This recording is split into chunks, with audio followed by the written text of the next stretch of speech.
Haruka ventured alone into the desolate embrace of an abandoned building, its area reputation whispered to be haunted by spectral entities. To his dismay, the encounter proved to be yet another anticlimax, leaving him with a sense of disenchantment. The dilapidated structure, once rumored to house otherworldly entities, revealed itself to be nothing more than just another empty place. Having exhaustively explored every purportedly haunted edifice in his hometown, Haruka harbored a hopeful desire. He yearned for the prospect of encountering more captivating haunted houses in distant cities once he entered high school, eager to elevate his ghostly exploit to a grander scale. On emerging from the lackluster ruins, the stillness of the surroundings shattered with a sudden commotion. Outside, a verbal skirmish unfolded between two girls, the air thick with tension. Haruka, curious, peered through a window only to witness one girl mercilessly bullying another, criticizing her appearance and voice. The aggressor accused her victim of playing the victim. In a twist of fate, a masked figure materialized behind the bullied girl, prompting her to flee in terror. Much to everyone's surprise, the masked figure revealed itself to be Haruka, who had decided to intervene. He sensed that the situation had escalated beyond acceptable bounds, and his actions were a spontaneous effort to defuse the tension. Humble in his approach, he apologized if he had overstepped, but the impact of his intervention touched the bullied girl deep. Grateful, she sought to express her thanks properly and inquired about Haruka's name, downplaying the significance of his actions. He brushed off the gratitude, insisting that it was not a big deal, and swiftly made his exit, leaving the scene behind. As he sprinted his way home, Haruka's journey past that familiar bush, a silent witness to a pivotal moment in his life. Flashbacks flooded his mind, recalling the time he had fallen from a window but miraculously escaped unscathed, thanks to the bush that had cushioned his descent. The adrenaline surge from that incident imprinted vivid sense of being alive, igniting an insatiable yearning within him. And yet his mother had imposed the only rule he ever knew: no clemencing that might lead to a fall. Undeterred, Haruka spent his life attempting to replicate that same adrenaline rush through alternative means. Running and exploring haunted locally served as mere imitations, leaving him perpetually unsatisfied.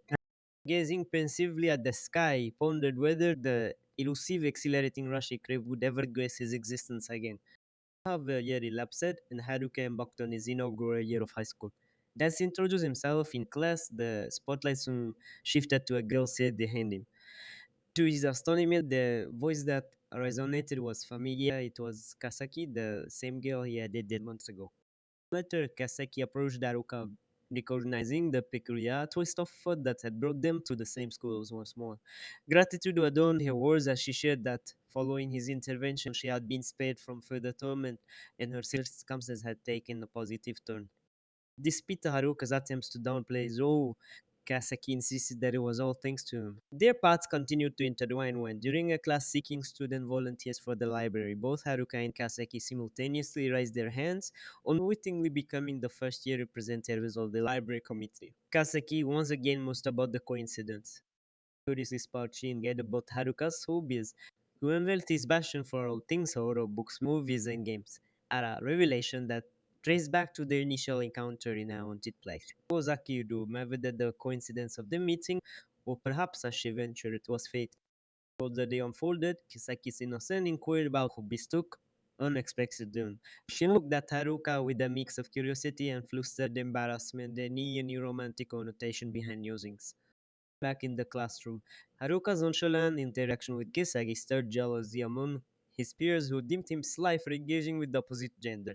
Unperturbed, Haruka excused himself, finding disinterest and heading off to get some more. His carefree demeanor only fooled his friends, and another acquaintance commented on Haruka's consistent indifference to such matters, tracing this trait back to their middle school days. Haruka had always been this way. Amidst the chatter about Haruka's people disinteresting girls, he found himself reflecting on his friend's observations. He acknowledged that an ordinary boy Sage would likely have been thrilled to engage in conversation with a girl as captivating as Kasaki. Yet, Haruka remained genuinely disinterested, his attention seemingly consumed by something else. Forbidding Kasaki farewell at the bus stop, a seemingly innocent act, his friend could not but suggest that their connection went beyond mere friendship.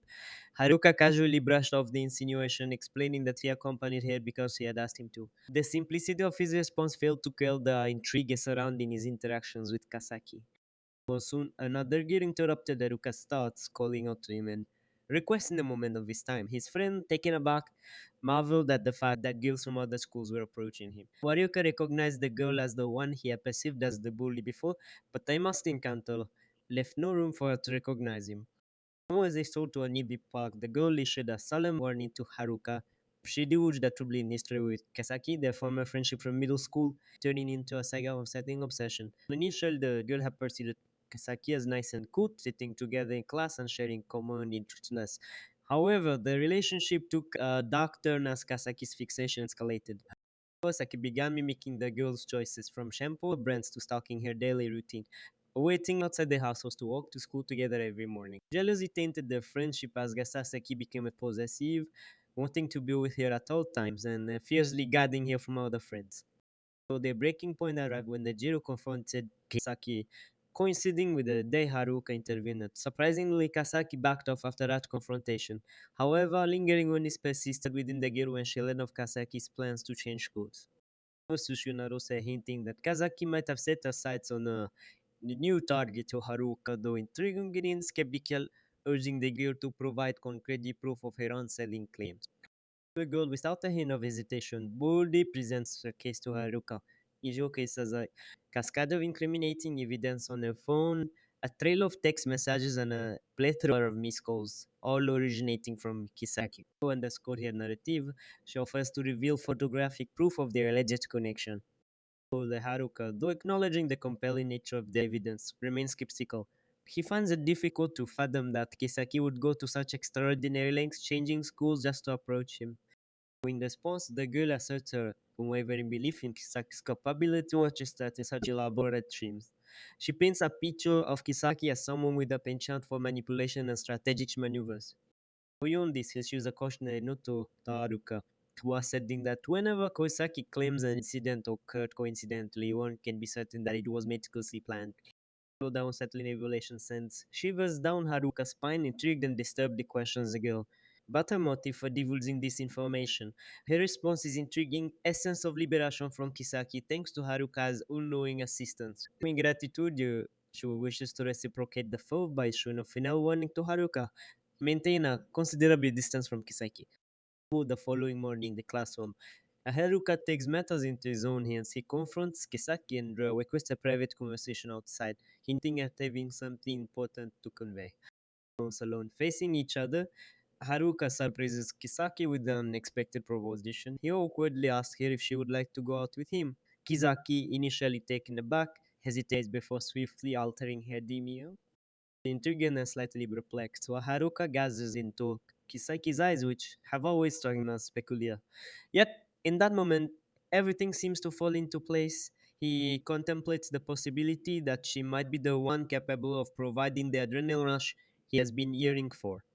The dynamics between them shift, and Kisaki, now composed, questions Haruka's understanding of the situation, a subtle warning that their connection may be more complex than he realizes.